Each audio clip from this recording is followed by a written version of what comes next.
check right here for Alex. All right, going live.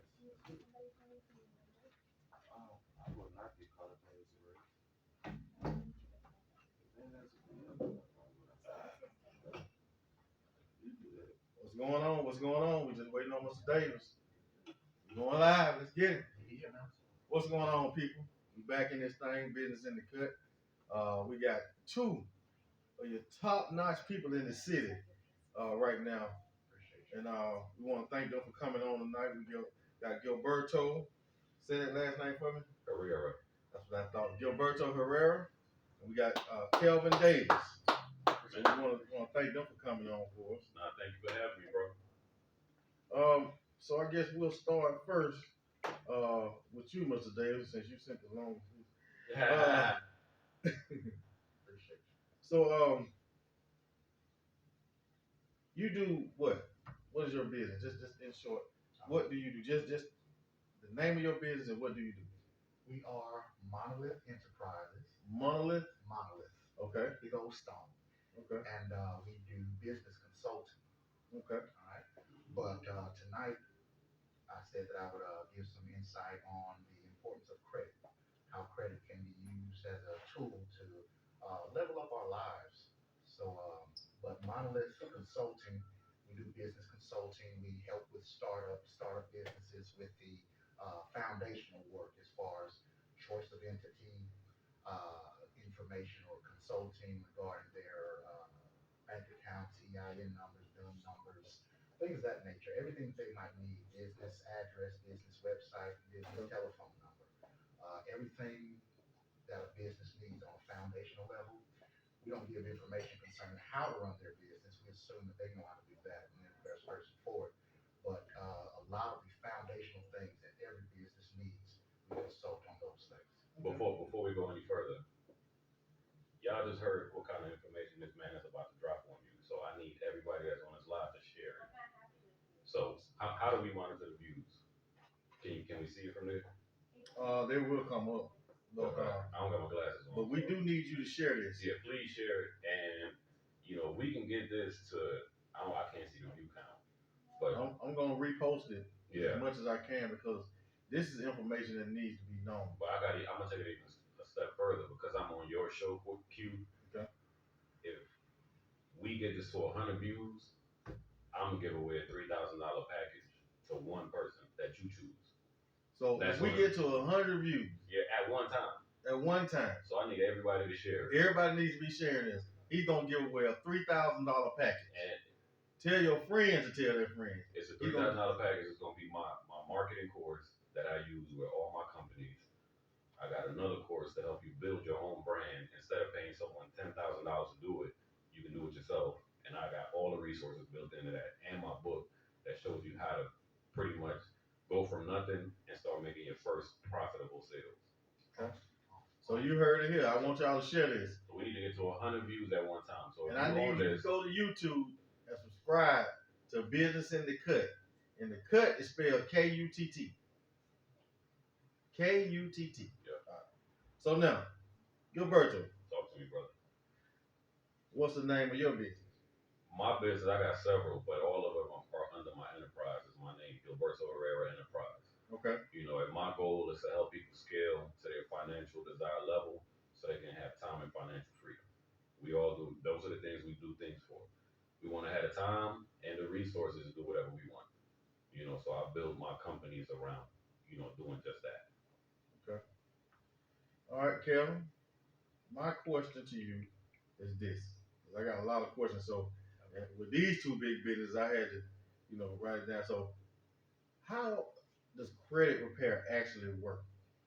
Well, generally speaking, if you were seeking to get your credit quote unquote repaired, you would first obtain your credit report. Okay. And I basically presented in 3 steps. You want to clean your credit, you want to improve your credit profile, and you want to ultimately build your credit strength.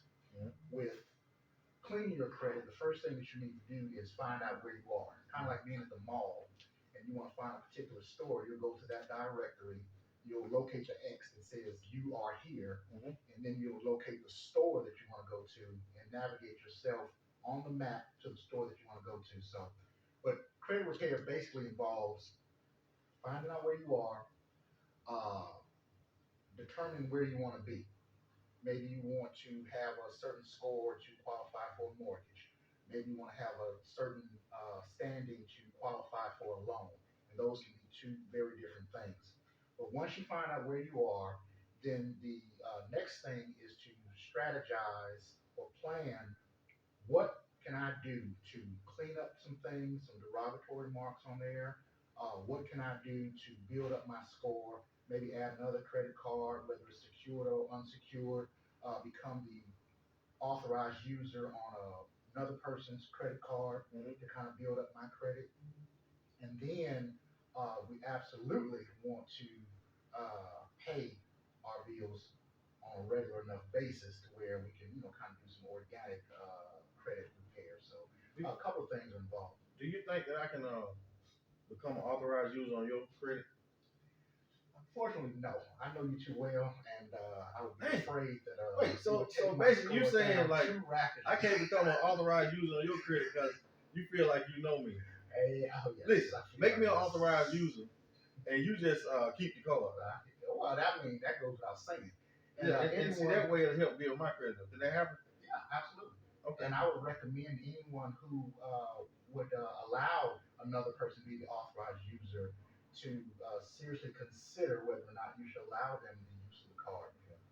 So you should check into the people that you let be an authorized. Absolutely. But there are companies that are available that make credit available, trade lines is what they're called, and they will allow you to become an authorized user on their account. There are people, just like you and me, who sign up with companies, and the company shops your credit around and allows people to pay them, and they'll give you, a cut, and will allow that person to be an authorized user on your account. They don't come in contact with your card at all. They have no use whatsoever of your card, so there's no risk to your credit. I was just joking around, but it's big business. Okay. It's big business. Gilberto, Talk to me, brother. tell us a little bit about personal finance. That's a broad subject, but I will touch on it coming from where we come from. Okay. It's not something that is taught to us, and it's by design. You know, we go to school, things are drilled into us to keep us meek and to, keep us taking orders. As it relates to personal finance, if you're not taking control of your finances in this capitalistic world, then you're not gonna get ahead. Mm-hmm. That's one of the ways that you play that you get a leg up on a chessboard. This country was built, to be a capitalistic society, right? Mm-hmm. So when we look at things and people say, oh, the government don't care about us, no, it's the government, it's a business. You just gotta learn to play the game the way they play the game, so that they can in turn incentivize you, and want to give you credit to do big things. So we playing chess with the government. You have to. Okay. You don't. A lot of us, don't look at it from a legit, a logical standpoint. We get our emotions tied into it. And not only me being, in the finance world, but also a marketer, I study people. And we do things for three reasons. We want better relationships, we want to be healthier, and we want to be wealthier. Okay. All of those things are wrapped into status. The reason why a lot of us don't take our personal finances serious is because the things that we do today make us look good right now. Personal finances, like Nipsey said, is a marathon, not a sprint. If you want to, you want to get ahead, oftentimes you ain't gonna make this money right away. Especially if you don't got a lot of it. You know what I mean? So, but the wealthy, they looking at ways to increase their income, decrease their expenses, reinvest it so that, those investments can then pay them and they don't have to work. Carol, if I had hard inquiries on my credit, how can I remove those hard inquiries? Well, generally speaking, now the hard inquiries, I say inquiries, so Okay. been down south Tomato. for years, okay. But the hard inquiries come up when someone checks your credit in the interest of extending credit to you. They check your credit report looking to determine whether or not they're going to extend credit to you. So the hard inquiry is there, and generally speaking, it'll affect your score by 1 to 2 points. Not very much, but sometimes if you look at your credit report after you've gone to an auto dealership and you see that they've run your credit 10, 15 times, it'll be a significant move on your credit report. But as concerning removing hard inquiries, it comes with contacting the credit reporting agency. So we call them bureaus: TransUnion, Equifax, Experian. Big brother. Well, the only way they're actually not government agencies. No, I know they're the middleman. But we still call them Big Brother anyway. Yeah. So generally speaking, you can't remove anything that is on your credit report if it's accurate and if it's verifiable. Because you'll say to them, listen, take this off, and they'll say to you, well, the person who pulled it did it for a legitimate reason. So they're in the business of making money, and they report things to your credit report so that companies looking to determine if they're going to lend you credit will, be able to see the real you credit wise, and they receive a fee for getting that information to those companies. Where they're not going to remove those things unless the information is inaccurate or unverifiable. So if there is something, and I mentioned the car dealerships, if they pull your credit without letting you know, and there was no permissible purpose for them doing that, then you can let the credit reporting agencies know, listen, that information was not requested by me. I didn't know anything about it, and they have to remove those things. There's nothing in the law that says that there is anything that must be reported on your credit report. All right. So anything that's on there, you as a consumer, you as the person whose private information is on that report, can say to those companies, remove this. And it has to be removed if it's inaccurate, if it's unverifiable. I think a long time ago, I went to a car lot and they shopped my credit around, and I didn't know they were doing that. Yeah, and I'm like, when I saw it later, I was like, man, wait a minute. And that's standard. I mean, Yeah. car lots, dealerships, they'll hit you 15 times. Well, they have a finance department, and their goal is to make the dealership the most money. Yeah. So they have relationships and people they deal with, and they gonna shop it around to whoever can give them the best deal related to them. But meanwhile, it's killing your credit. Yeah, they don't care nothing about your credit. Yeah. It's like, like I've recently heard dealerships sell cars for like $20,000 over the retail price, and they brag about that. You know what I mean? So with dealerships, I say it's best to go get your own loan at your credit union or at the financial institution that you know. That way, you get pre-approved through somebody you got a relationship with. Your credit is only getting pulled one time, and then you can just take them a check. I'm gonna do something. And they hate that. I want from both of you all. I want y'all to tag team this. I want to know about business and how.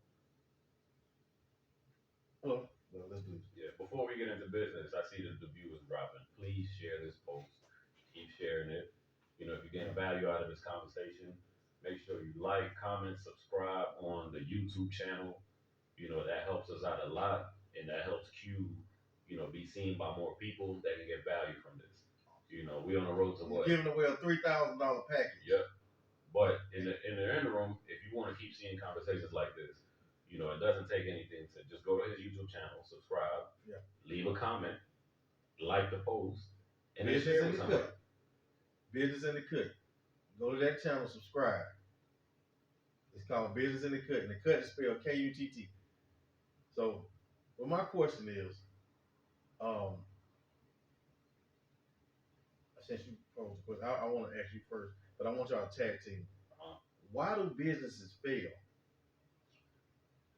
A lot of people don't stick it out long enough. Okay. It's several different variables. Some people do it for selfish reasons. When you create a business, you might have an idea that you feel like is valuable, but you build it in a way that your customers and the market don't see value in it long term. Mm-hmm. How many of us you hear say, we don't get support? Nobody support me. Well, you didn't build it to get support. You built it because you wanted to add value to, someone else. It's not about you. It's about your clientele. You see what I'm saying? I think some people too, in the first beginning, just a small part of it. In the first beginning, they have a dream. Yeah. And I think they forget about the dream, and they start chasing the money. Right. And let's be real. You look on social media now, everybody only showing you the highlight reel. Yeah. They're not showing you that it took 7 years to get to that level, 10 years. And it's said that most businesses fail in the first 5 years. Yeah. I was talking to the owner, and shout out to Yo Chef. That's one of our official sponsors. And Green Acres Chicken downtown. That's another one of our sponsors. Yeah. And Inslee. And I was talking to the owner of Yo Chef. We got 8 people on the live. Can we get 2 more? Let's get to 10. Let's get 2 more. 2 more. Share this live with some of your friends. But I was talking to the owner of Yo Chef, and he said something about that he experienced in Atlanta. A couple of people wanted him to go into partnership with him, and with them. I mean, and he found out. He was just looking at their personal finances. They were stealing from the business. Kevin, how do you steal from your business? It just depends. And that's part of the business failing portion I asked too. Well, yeah, and I'm gonna kind of tag team on what he said, but I think that commingling of funds, you don't draw a definitive line between your personal finance and the business finance. You see it as your business, of course, and if you need $20 to go and get lunch somewhere, you may just pull it out of the company till, thinking that it doesn't really make any difference, but those $20 add up, over the course of time, and it creates a mindset or mentality that will ultimately corrode your business. It's the little things that really make the difference. But your original question, I wanted to add to that. You mentioned that there are several variables. One of the main variables that I attribute to a business failing is the lack of liquidity. And I'm in the credit game, and I understand that if you don't have money available, it's just like not having blood flowing through your body. We need the blood flow. Mm-hmm. A business needs cash flow. Mm-hmm. A business is a living, breathing entity as far as I'm concerned. And when we talk about choice of entity, we use that word entity for a reason. We give it an EIN for a reason, just like your social security number is specific to you as an individual. Your EIN is specific to that business. And cash flow, just like blood flow, has to continue to pump through the body of that business. If that cash flow isn't there, that business is gonna die. You gotta build it like you about to sell it one day. So build your business like you're about to sell it. Yeah, always. Okay.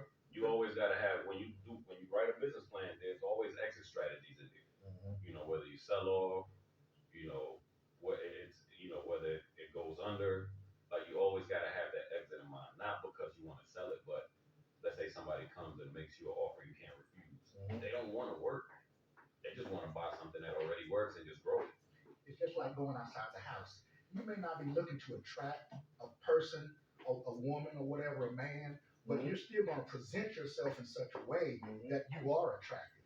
Just like with your business, you may not want to sell it for 10, 20 years, but you want to present it in such a way that it is attractive to whoever, because that attraction is not only going to bring potential purchasers of your business, but it's going to bring clients. People want to deal with success. Absolutely. And if you're run down, dilapidated, and just whatever, nobody is attracted to you. Nobody's going to be attracted to that business. They're not going to necessarily want to spend money with you. So I got 2 resources for the people watching. There's a book called Traction by Gino Wickman. It's a black and orange book. It talks about how to build a business where you're pretty much letting go of the vine and the business is eventually running itself. And then there's another book called The E-Myth, which stands for the Entrepreneur Myth, E-M-Y-T-H. I can't remember the name of the author right now. But those 2 books will help you get in the mind. Michael, yep, that's him. I just got a book that the owner of Your Chef told me to get called Who Moved My Cheese. Who Moved My Cheese is a good one too. And another one that's on there was the 1 Minute Manager. And so I got it in the mail about a week ago. So I'm starting on that book. You reading that, my boy? Yeah. I mean, the day you and shout out to Northside Weezy too. The day you and Weezy was talking about books, and then he came with the book, and I was like, man, you know what? Yeah. I need to get in the books. But want to switch it up just for a second. Before you switch it up, Warren Buffett, Mhm. billionaire, multi-billionaire, probably what, top 5 richest man, in the U.S., probably in the world. I can't remember exactly what. He reads 6 hours a day. 6 hours a day. Mm-hmm. 6 hours a day. Yep, he spent most of his day reading and researching, and that's how he stayed ahead. Hey, that's how you get ahead. So I want to switch it up a little bit. Kelvin, in short, where are you from? Birmingham, Alabama, just like you. Okay. What part of Birmingham, Alabama? College Hills. You from College Hill? Okay. Birmingham, Southern. Okay. All right. And what's your favorite side of town? My favorite side of town. Yeah. I guess my favorite side of town is the west side of town. Well, that's what you call it, the west side? Okay, the west side, the best side. Okay. All right. All right. I'm trying to figure out where you're going. I'm already there. Oh, okay. Gilberto. Yes, sir. Now, I'm sure people know with the name Gilberto Herrera, there's a difference there. So let me know a little bit about your history. I was born in Panama, not Florida, but the Not country. Panama City, Florida. Yeah. Oh, I got it. No. Okay. The country. Okay. And then when I was a kid, my grandmother and we moved to Brooklyn, New York. So I was raised in Brooklyn, New York. Shout out to Brooklyn. Yeah. And okay. then I came here in high school. Okay. So spent my time between. What high school did you go to? Puffy. Okay. Yeah. And been here ever since. Okay. So you like Birmingham? Yeah, coming from New York. Yeah. Bro, the stuff that I did as a kid, as a parent, me being a parent now, I would never have my kids in New York where they could have freedom to do what I used to do. Okay. A lot of people have a negative stigma on this place, but for me, being an outsider, you remember back in the day when you rode downtown, it wasn't nothing but tumbleweeds and broken glass and empty buildings. I saw this place grow, and you know what I mean. Whereas somebody that was here, they're like, I ain't nothing here, but they never leave. But for me, I found a way to make it work for me. It's a lot easier to build relationships because you're not in an environment where you compete. 7 people competing for the same contract. It's a place where if you penetrate certain circles, there'll always be opportunities. You just got to know how to do that. It's been good to me. So, and then if you put a pin around it, you got major cities around you within driving distance. You got Georgia, Tennessee, Mississippi, Florida, so it's convenient too, in a sense. Kevin, this question is for you, because I wanted to know this myself. Do collections go away after you pay? Well, it depends. Generally speaking, no. They'll be on your credit report for up to 7 years. Now, when you talk to a collections agency, you can ask them to do what's called a collection or a delete for a payment letter, which basically says, if I pay you, then you will contact the credit reporting agency and have it deleted from my credit report. But generally speaking, I recommend that my clients, or anyone I'm speaking to, don't pay collections because when you pay a collection, you're more or less saying that this is in fact my debt. Yeah. And as I stated earlier, anything can be removed from your credit report if you can show that it's not verifiable or that it's inaccurate. So if you pay that debt, you're more or less providing proof that it is in fact yours, or else why would you pay it? There's no obligation for that collection agency or for the original creditor who hired them to get that debt or who sold the debt to them to remove it from the credit report. There's no obligation that you can bring up to them and say, well, hey, I paid this, remove it. So in either event, I recommend that you don't pay collections, that you dispute it with the credit reporting agencies, that you make the credit debt collector prove that it is in fact your debt with a signature on a contract that you signed that said, hey, I'm going to pay this debt or this debt is mine. If they're not able to show some sort of proof, then they have no right to report that on your report. Yep. If the reporting agencies have no verifiable or accurate proof that this is your debt, they have to remove it. So I recommend against, but to answer your question, I did a long roundabout way. It doesn't necessarily come off of your credit report for 7 years just because you paid it. Yeah. You got to request it. And Right. so the way I look at it, and you correct me if I'm wrong, let's say Q gave me a loan. I didn't pay him back. And I'm not recommending nobody to do this. It's just hypothetically speaking. We're not giving y'all financial advice on here. Right. I'm just telling the story. You got to kind of put that out there. Okay. Q then sells you the loan. Okay. And you try to go collect. And you call me and say, hey, I got this loan, you know, it's X amount of dollars I need you to pay. I can say to you, hey, I don't know you. I never did business with you. Right. So why you call me? Is that accurate? Absolutely. I mean, you can Really? absolutely. Yeah, you didn't do business with that collection agency. That's what I'm saying. To let them know, send me proof that I signed anything saying that I was going to pay this debt back.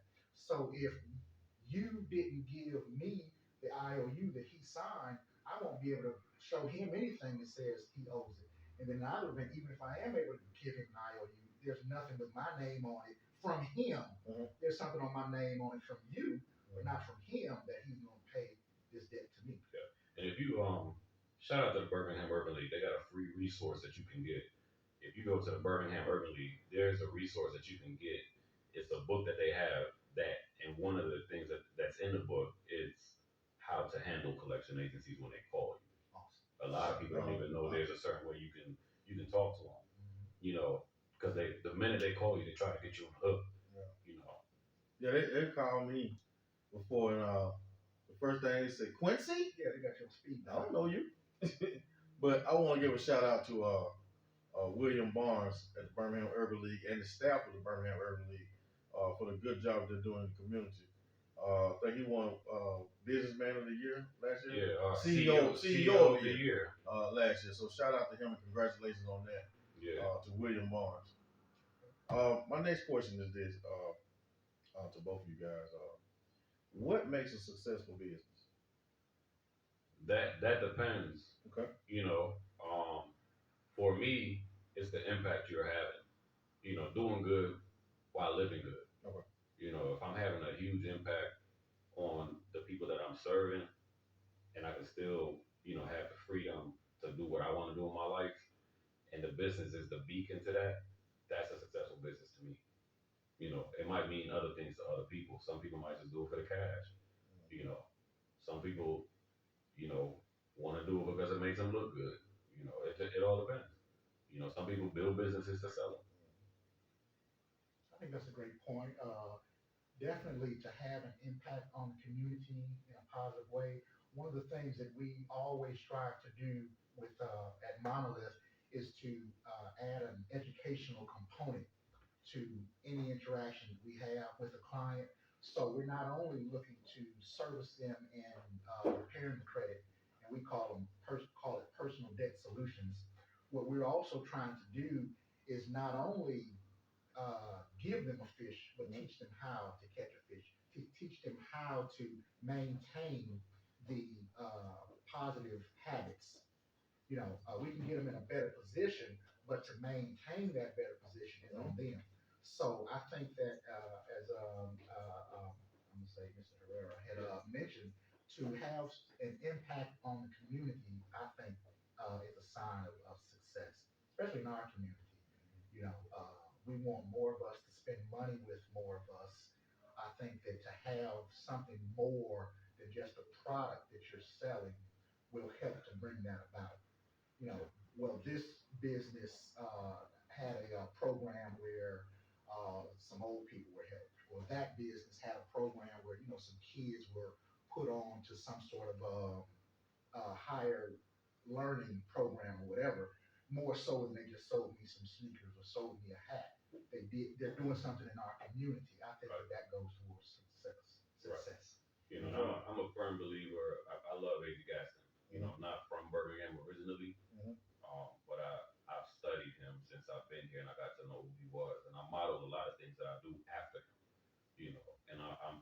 serve on the AZ Guys and Boys and Girls Club board. Okay. Congratulations on that. I do a lot of business with Bob Dickinson, and the AZ Gas and conference is coming up. One of the things he said that he's known for is, you find a need and you fill it.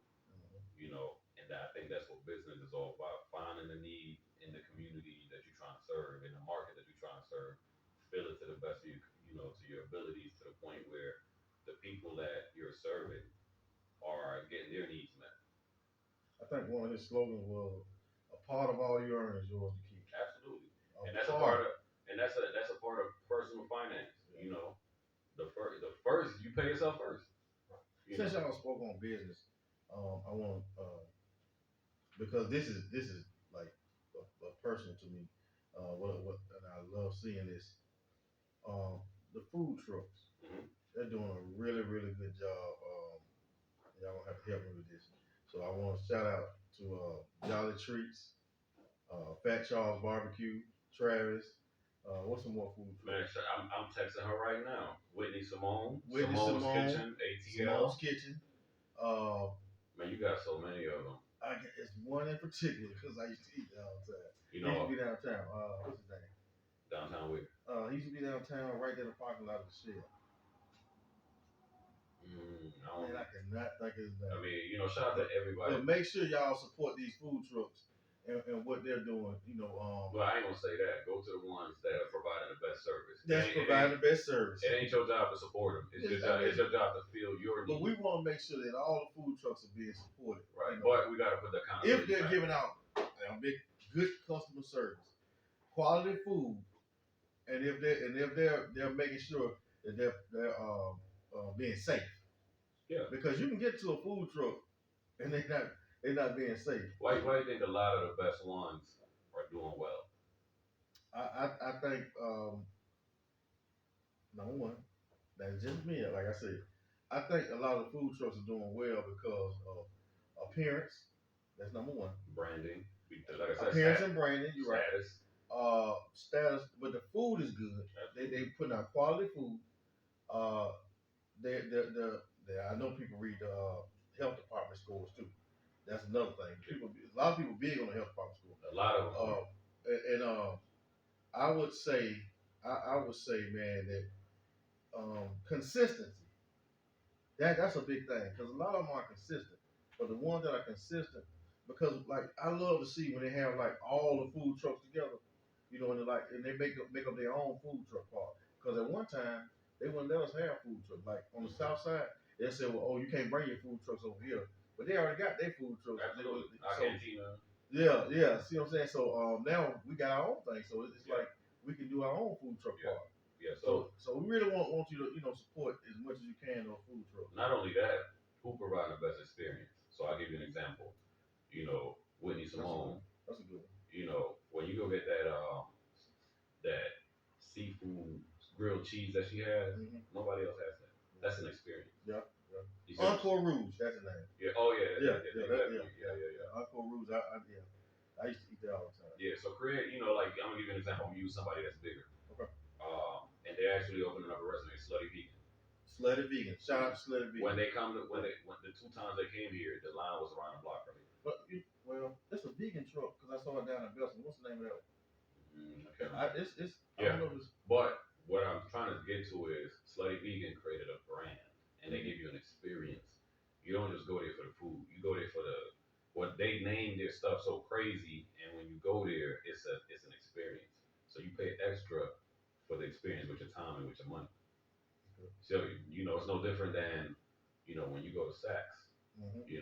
They might get the same shirt that another Macy's may have same quality shirt, but you're gonna pay more at Saks because of the experience, the feel, the status that they give you. And that's another conversation we have for another day. But you never want to be the lowest price or the middle price. I tell all my clients, we're gonna build it to the point where you get the most expensive one. You do branding? No, you don't. I'm branding this shirt. Okay. I do. So what is that shirt? Let me ask you. Let me tell my food truck story first. Oh, you got a food truck store? Yeah. I didn't think you eat at food trucks. I don't. That's the story. Okay. I don't eat at food trucks. I haven't thus far, Okay. but I appreciate the fact that they're making themselves available Because in our communities, there are a lot of what are called food deserts, where there's nothing available except McDonald's, Burger King, some of these restaurants, but there's no real choice. And I appreciate the food trucks offering a choice. The vegan, Mhm. I like a taco. I'm sure they have taco trucks around this, that, and the other. That's all barbecue. Yeah, You know, yeah. but they're giving us a choice. Yeah. I forget the place over in Fairfield. It's a restaurant now, but I heard the guy used to have a smokehouse. I think it's called. Yeah. Urban Smokehouse. Shout out to Urban Smokehouse. Used to be a food. Shout out to Draper. Yeah. Draper. Yeah. Draper Okay. Mason. Yeah, Okay. that's his name. Okay. But to Draper Mason. have those things available that give a choice in our communities other than the burger and fries. Yeah, I appreciate that. Look at Eugene's. Yeah, Eugene's. He started out just catering, and then he built it a food truck. Now he got 2 brick and mortars. And he's a nice guy. Oh yeah, He's a nice guy. I like him. ZB is a good dude. Yeah. But so a lot of people are leveraging building a brand through the food truck, and then getting brick and mortars, which is helping them. Once they get into the brick and mortar space, they already got a name built for themselves. Pineapple Express. Because oh my gosh, I would get in trouble. Pineapple Express. Shout out to Pineapple Express. Yeah, but you get what I'm saying. So a lot of people are winning with the food truck because I don't know exactly. You'd have to have a food truck person come in here and tell you exactly how that business model works. But from what I see is low overhead. Of course you got to maintain the food truck. Buy the food, but you set up shop wherever you want. Yeah, you don't have lights, you don't have water, So that's the good part about it, But before you go into the point where you got a brick and mortar and you got all that overhead, you build your brand through the food truck, and then if you want to go that route, that option is open for you once you got a big enough following. You see what I'm saying? So somebody really wants you with it. Yeah, they always call it. I ain't gonna lie. Crazy. They pause it, but no, but yeah, my sweatshirt.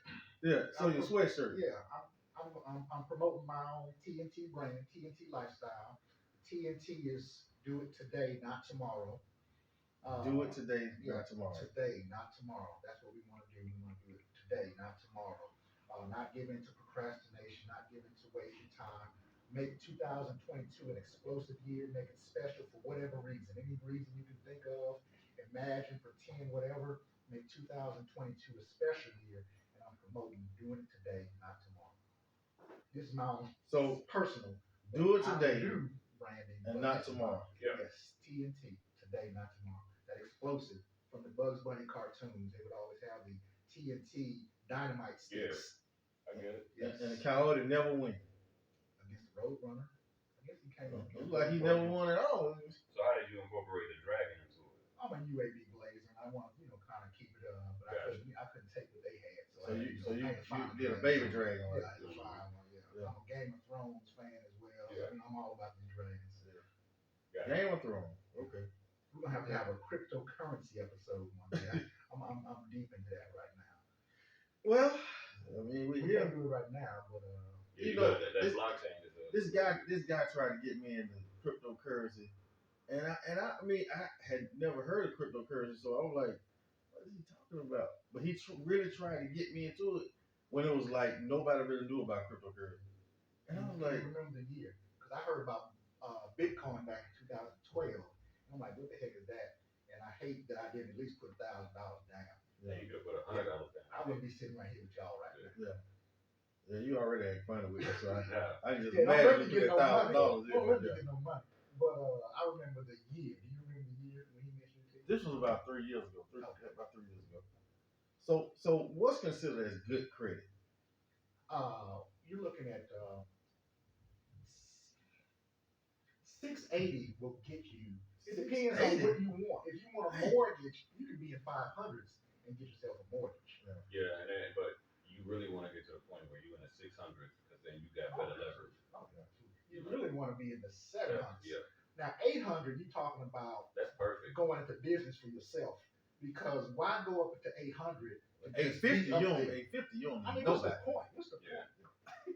There you can borrow money. You can leverage that credit and go into business for yourself, make some stuff happen for you.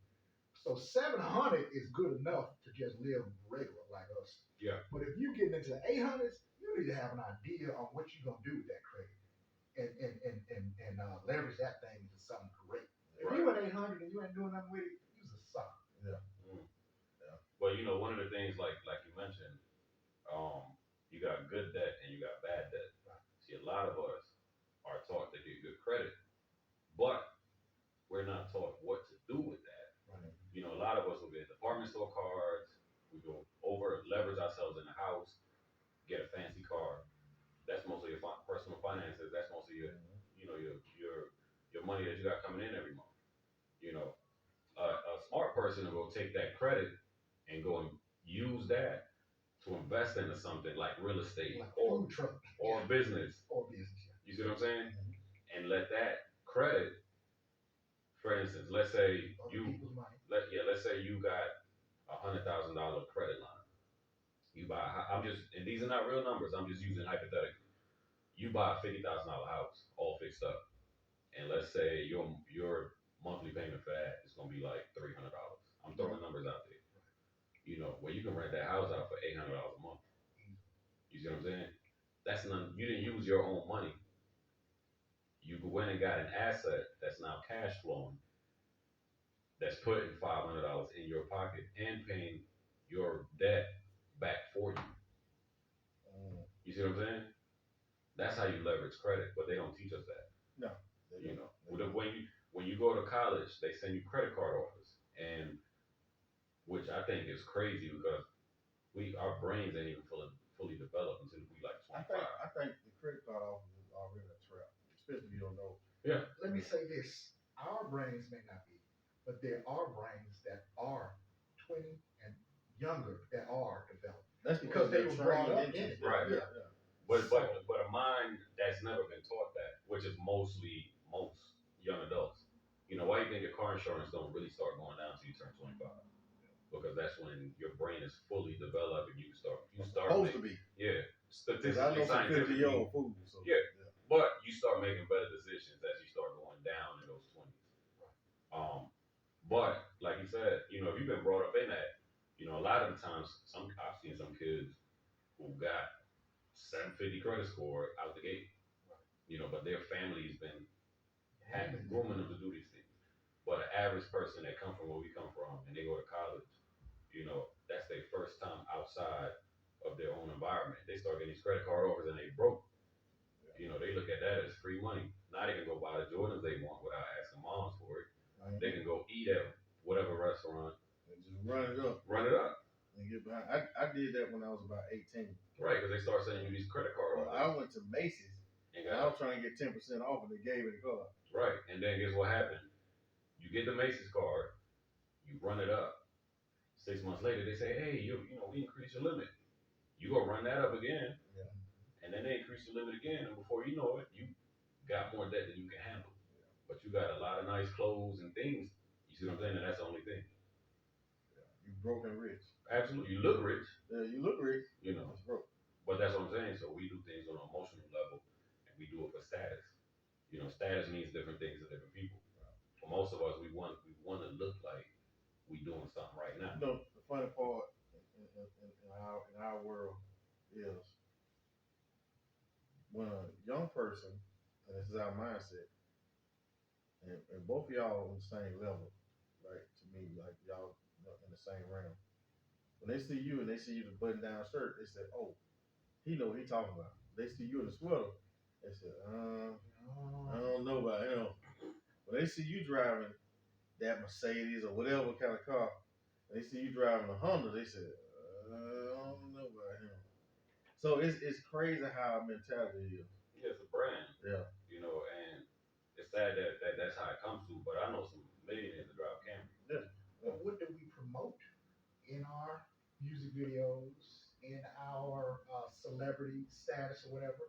I mean, even our own households. You know, parents tell their children to grow up, go to school, so you can graduate, so you can get a good job. Right.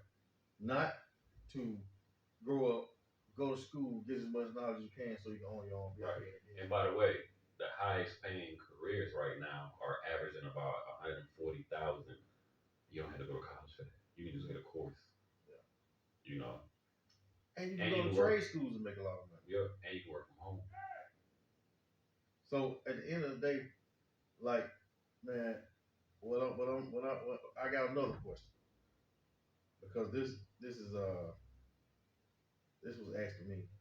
How can I increase my credit score by 200 points, Mr. Davis? Well, before I answer that question, let me ask you this question. Were you slying away trying to tell me I should dress better for this interview session? Oh, okay. I got on jogging suit. Yeah, I got you. Yeah, no, that's how I dress every day. Oh, okay. I got on jogging. No, what happened was I was around some young men. I was at the county one day. Those young men saw a lawyer, and this lawyer had on a jogging suit, casual. He coming from somewhere else, but his client was in trouble. Well, this man pulled up in a BMW, and that lawyer was in a Honda Accord. This man pulled up in a BMW, and he said, "That's my lawyer right there. That's what I want." And I looked at him and said, And that's the way we categorize our lawyers. But no, that's just the way we categorize things. I mean, Our brains, things. period. Period. Yeah. But I mean, just I was saying in my mind. So that how we categorize our lawyers, like what they drive or their status or something like that. So you have to